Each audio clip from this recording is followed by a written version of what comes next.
So I am Ian Seenandan, and like I just said, this is my first public speaking engagement. It was 15 minutes ago. It's my pleasure to represent Axia here. Just because I have heart for what open access networks do, I'm actually passionate about it. It's the only qualifications I have for actually being here. So I do the DWDM, SONET, network engineering function for the Alberta SuperNet, and not sales, not marketing, so you don't have to worry about not trying to sell anything.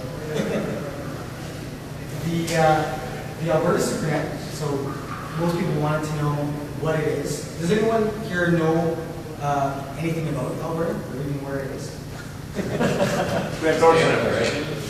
Okay, so just north of Montana was the province of Alberta, and it's 2,500 square miles. It's big. Okay? So down here is Montana. Up there is the Northwest Territories. And what you see here is the actual size of the network. So it's massive in scale. In actual fact, the SuperNet, which is this, is the largest open access network in the world. I'm going to talk about open access networks.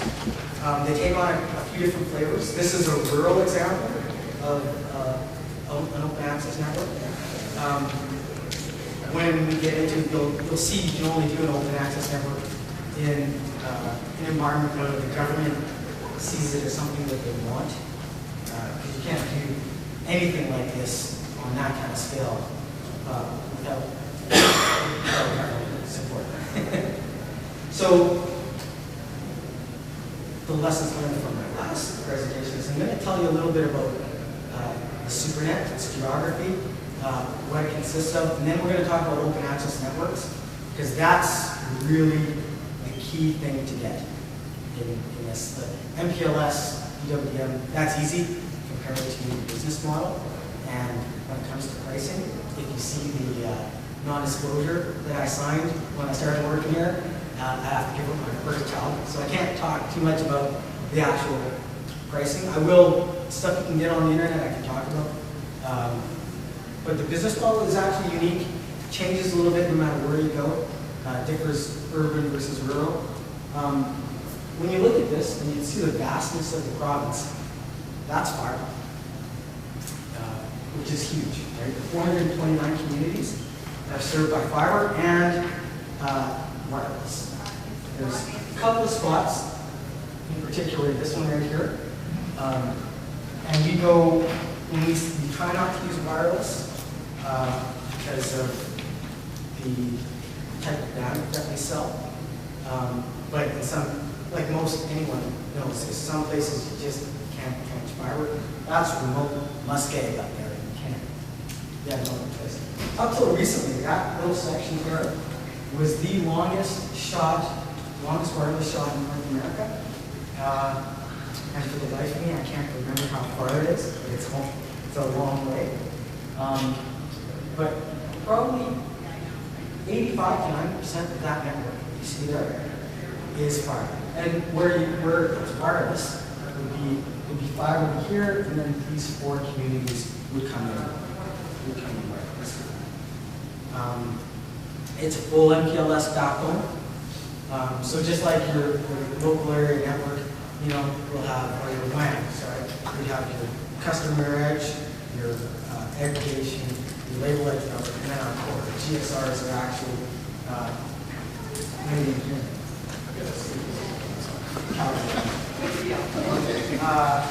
So it's just a really big, flat network. And how do you take advantage of the flat network? So now we're going to talk, just because people wanted to know what is this network, that's why I'm here, but I want to go and move into what an open access network is. I talked about that just for a minute. So what an open access network is, it separates your network from the content on it. So this network that we have, the map that I showed you, is available to anyone to be a service provider. The real driver for Alberta is government needing to govern its people all over the province. You go back to that slide, the Alberta slide. Alberta's only got 3.3 million people in a really massive land space. And the majority of the people are along that red corridor that we saw there. And the government, they said, we need to govern everybody. The hospitals, the schools. So how do you do that in such a wide space? Right? Geographically, we're losing our shirt on telecom services to these places. And the telecoms aren't going to where we need them to be. That's really the driver. And when we talk about open access networks, the biggest proponent that we get is usually from the incumbent. But what actually happens, and in our case, the incumbent uses the open access network to further their business. So kind of, the business model works on two different fronts. It works on a government front on how do you govern your state or region, and it provides a gap for that digital divide.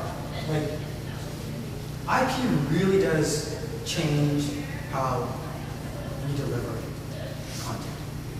We see voice, data, video as being a service on the network, right?